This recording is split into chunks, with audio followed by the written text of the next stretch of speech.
de Hoteles de Argentina, básicamente para hablar respecto de lo que ha sido este fin de semana extra largo. Decíamos que los números vienen bastante bien, se esperaba un fin de semana de estas características, no sé si igual con la rentabilidad. ¿Cómo estás, Roberto? Bienvenido.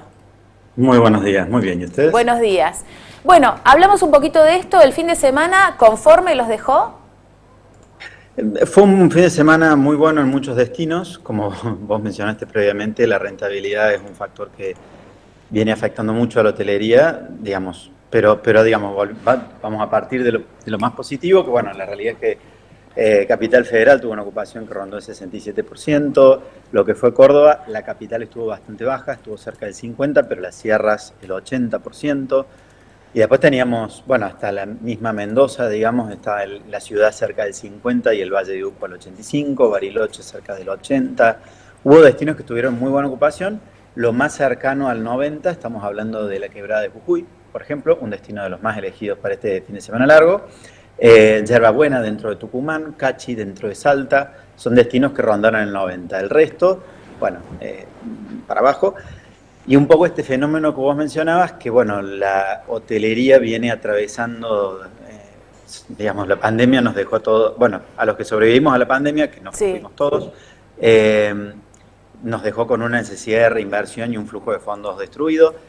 Logramos medianamente recomponer y recuperar y bueno, y ahora estamos en una situación donde los costos están subiendo muy por encima de la capacidad de trasladar a precio y los precios están bajando, de hecho, con la expectativa de generar más demanda, cosa que nunca sucede. O sea, sí sucede por ahí para un fin de semana de escapada, pero los fines de semana son 2 días de 7 de la semana y las vacaciones de julio son 15 días de 12 meses. Entonces, la realidad es que el fuerte que tiene que recuperarse es mucho del corporativo, mucho del incentivo de las empresas que generaban muchos más eventos y de los laboratorios y todo lo que eso conllevaba. Además, por supuesto, de lo que puede llegar a ser ¿cómo se llama? El turismo internacional, digamos, claro, que todavía está en un estado de incertidumbre y bueno. Roberto, nosotros nos preguntábamos, porque Argentina es bastante particular en esta dinámica a la hora de establecer cuál es el precio de una plaza, sobre todo, por ejemplo, a nivel de servicios, ¿no? Es decir, ustedes hoy se van a preparar para el invierno con una tarifa que no sé si les va a cerrar el número porque todavía no saben cuánto van a pagar de luz, porque todavía no saben cuál va a ser el aumento. Es decir, estamos de alguna manera definiendo un precio sobre un costo que no sabemos cuál va a ser. ¿Cómo trabajan con eso? Claro. ¿Perdón? ¿Cómo trabajan con eso? A ver, la realidad es que el hotelero es un empresario que tiene y sobre todo el argentino ya sabe que previsibilidad es imposible. Yo al menos hace 25 años que tengo en el mercado laboral, nunca pude armar un flujo de fondos, si me pedían a largo plazo, llegaba a 3 años. Y la hotelería es un negocio de 20 como mínimo en este país.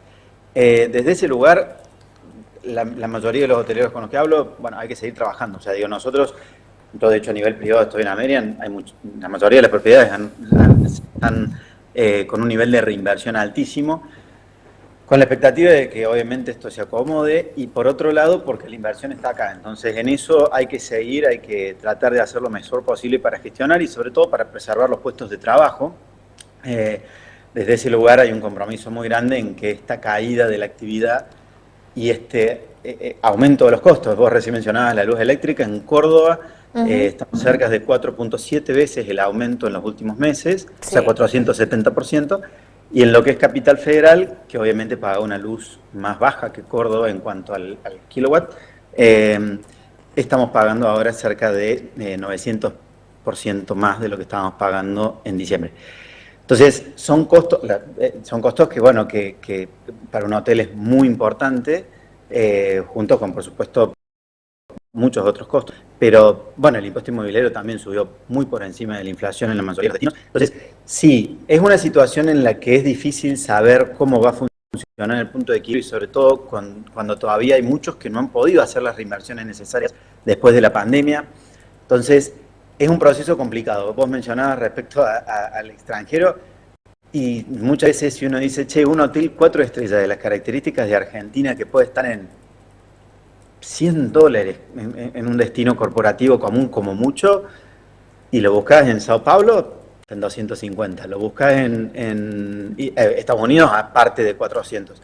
También depende mucho lo que es la política que tenga el destino con los alquileres temporarios.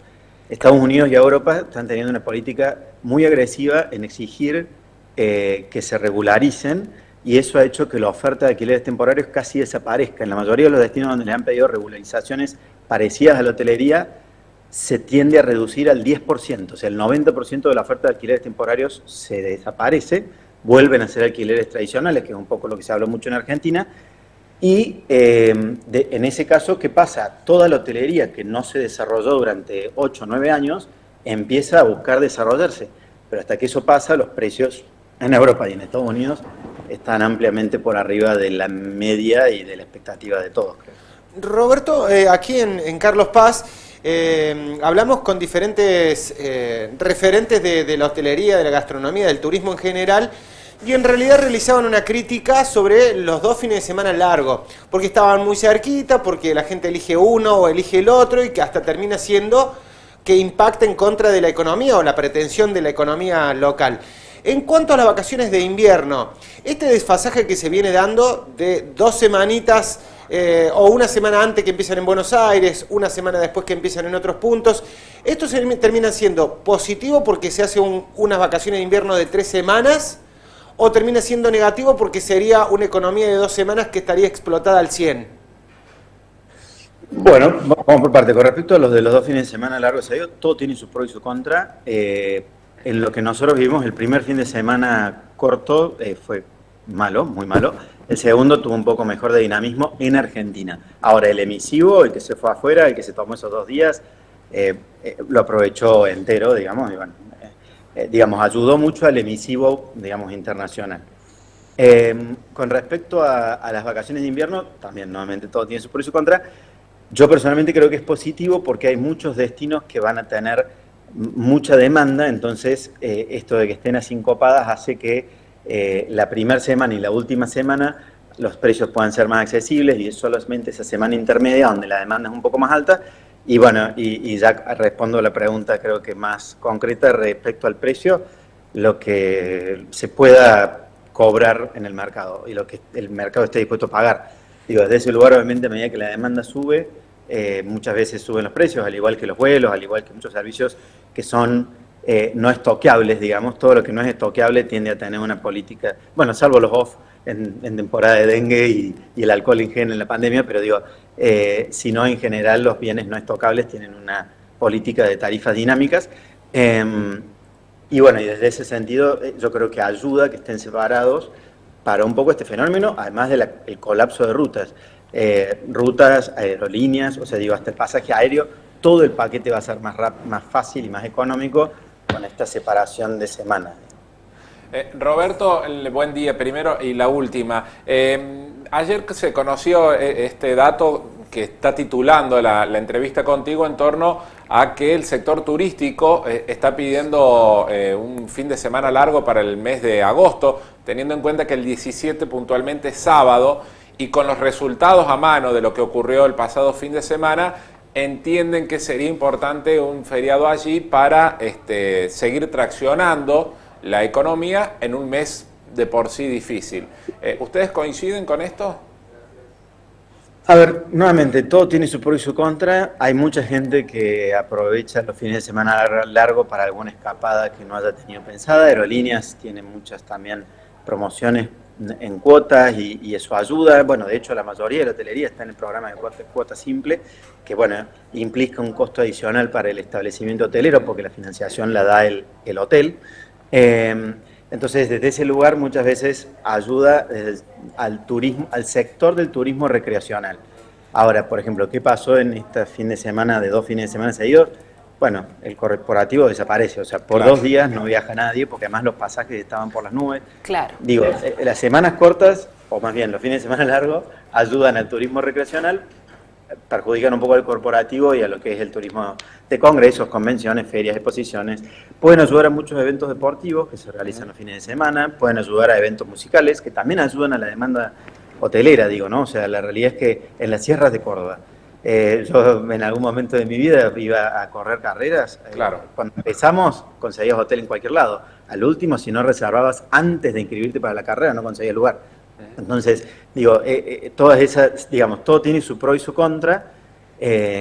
Y bueno, y obviamente si se da este feriado, va a tener el pro hacia ese tipo de turismo y tendrá la contra de los otros sectores.